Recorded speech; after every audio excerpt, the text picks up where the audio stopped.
The year is 1834. The king is dead. In the suffocating quiet of the royal palace of Madrid, I, Dr. Francisco Flores, find my own breath has deserted me. The summons had been delivered in a panicked whisper, a breach of protocol that spoke volumes. Now I stand in the private chambers of the late Ferdinand VII, the air thick with the scent of myrrh, and the heavier, sweeter smell of mortality. My work, as the royal physician, was not finished. It was about to begin. The Queen Regent, Maria Cristina, stands before me, her face a porcelain mask of grief, but her eyes, dark and sharp, betray a terror that has nothing to do with widowhood. Her request, spoken so softly it is nearly consumed by the velvet drapes, chills my very soul. "You must preserve it, doctor," she breathes, a single tear tracing a path through her face powder. "For posterity, for science." I know she does not mean his heart or his brain. My hands tremble as I approach the grand bed where Ferdinand's body lies. Even in the stillness of death, the man who held Spain in a fist of iron for 2 decades seems to sneer from beyond the grave. But it is not his face, puffy and pale, that commands my attention. It is the secret that lies beneath the embroidered silk sheets. It is the thing that defined his reign as much as his absolute cruelty, his festering paranoia, or his casual betrayals. It is the anatomical monstrosity that court historians will only ever allude to in hushed, frightened whispers. I close my eyes, and I am back in sun-drenched Aquitaine, the air thick with the perfume of lavender and ripening grapes. Eleanor was 15, a flame of a girl with hair like spun copper and a spirit that bucked against any rain. She was the Duchess, a prize of immeasurable wealth, and her inheritance was a target painted on her back. When her father died, the King of France moved faster than any wolf. His son, Louis, a boy of 17 with the pale, prayer-softened face of a monk, was her intended. The wedding in Bordeaux was a spectacle of roasted peacock and troubadour songs, a riot of color and noise designed to mask the cold transaction at its heart.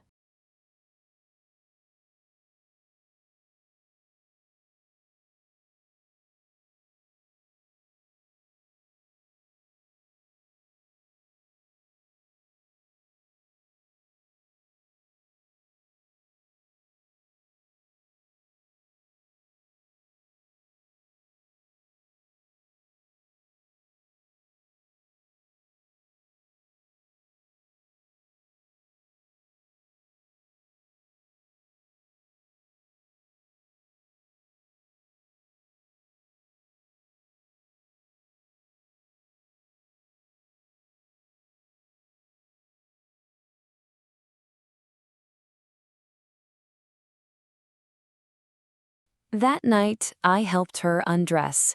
Her fingers, usually so sure as they plucked a lute or held the reins of her falcon, trembled as she fumbled with the clasps of her sapphire gown. "He seems gentle, Agnes," she whispered, her voice a fragile thread in the cavernous chamber. Gentle. It was a word one used for a faun, or a priest, not a husband. King. When Louis entered, he looked like a lamb being led to a different kind of slaughter, his eyes darting from the ornate bed to the crucifix on the wall, his piety at war with his duty. The bedding ceremony had been a blur of drunken courtiers and priestly blessings, their toasts to fertility echoing with the unspoken demand for a son. Without an heir, Aquitaine could be torn from her.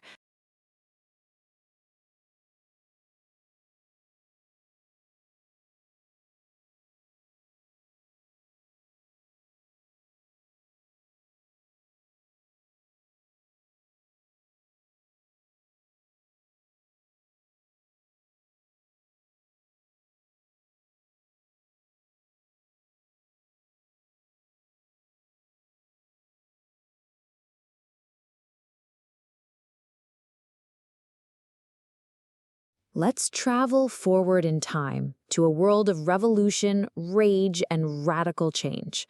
To late 18th century France, where the gilded cages of royalty were about to be smashed forever. Here we meet perhaps the most infamous queen in history, Marie Antoinette. Born an Austrian archduchess, she became the Queen of France, a symbol of lavish excess and aristocratic detachment in a country starving for bread. The legends surrounding her are famous. The story that she, upon hearing the people had no bread, callously declared, "Let them eat cake," has echoed through the centuries. It's a brilliant piece of propaganda, perfectly encapsulating the image of a queen so out of touch she couldn't even comprehend her people's suffering. The only problem? She almost certainly never said it. The phrase appeared in writings before she was even queen, but it stuck to her, a label that helped fuel the revolutionary fire that would consume her. After the French Revolution erupted, the royal family was imprisoned. Her husband, King Louis XVI, was executed. 9 months later, it was her turn. Her final days were a brutal, shocking contrast to the splendor she had once known. She was held in the conciergerie, a place grimly known as Death's antechamber.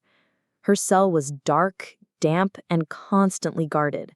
She was no longer your majesty, but the widow Capet, stripped of her titles, her dignity, and her children. On the morning of her execution, October 16, 1793, she was offered a final meal. What grand dish did the former Queen of Versailles request? Nothing. The historical accounts are stark. Her jailer, a man named Rosalie Lamorière, offered her a simple bowl of soup, a chicken broth. Marie Antoinette refused it. She couldn't eat. Perhaps her stomach was twisted in knots by fear and anxiety. Or perhaps it was one last tiny act of control. She had been force-fed a revolution, a trial, and a death sentence. She would not be forced to eat. Eventually, she did accept something. Not the soup, but a cup of chocolate or a glass of water. It's a small, poignant detail.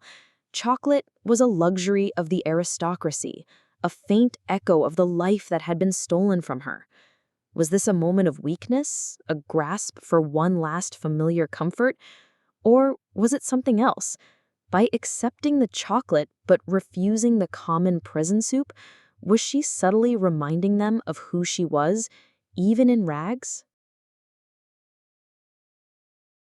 What followed was not a wedding night, but a clinical procedure. The physicians were summoned.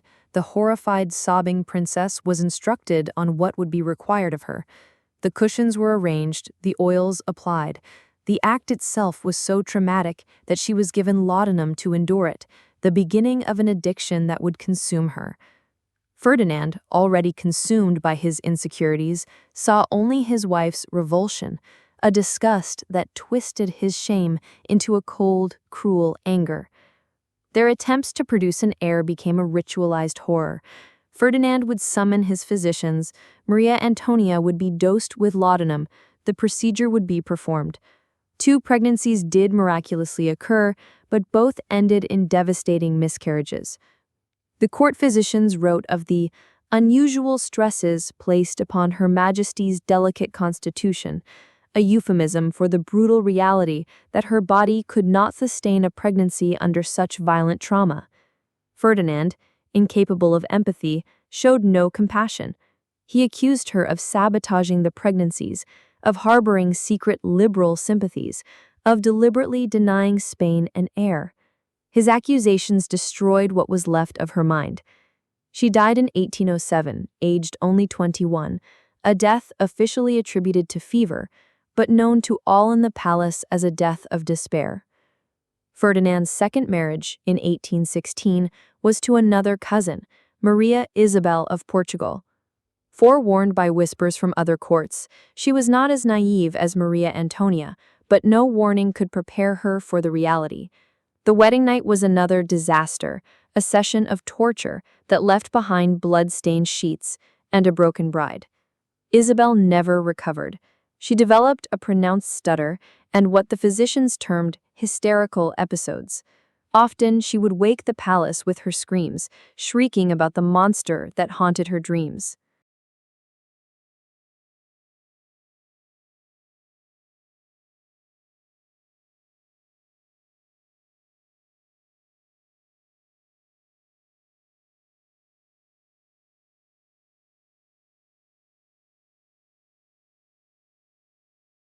The twist was not that she had survived, but what the survival cost, and what it created. As she hovered between life and death for weeks, racked by fever, a new resolve crystallized in her soul. This son, this one and only child torn from her body at such a price, was not just a son, he was her purpose. Her entire existence, her pain, her piety, her sharp mind, would now be honed to a single point, placing him on the throne of England.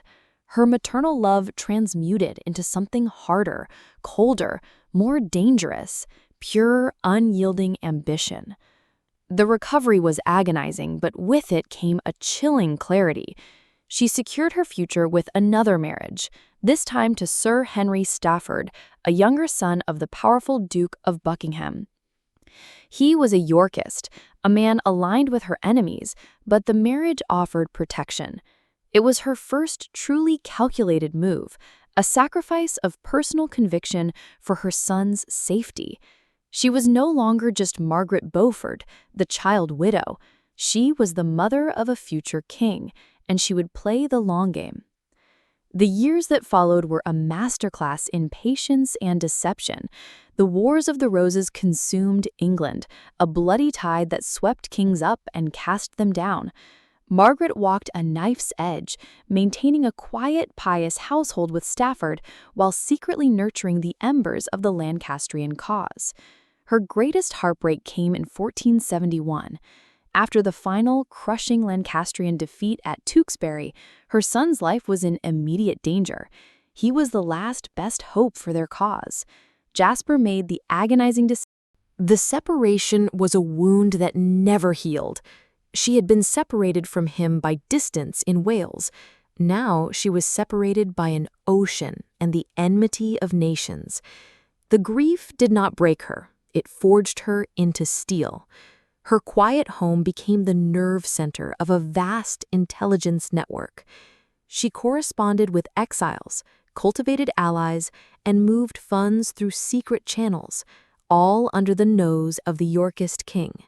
Her third marriage, after Stafford's death, was her masterstroke. Thomas Stanley was the ultimate political survivor, a man whose genius lay in backing the winner at the last possible moment. Theirs was not a union of love, but of mutual ambition, a partnership of formidable minds. The climax of her life's work came not with a clash of swords, but with a calculated whisper.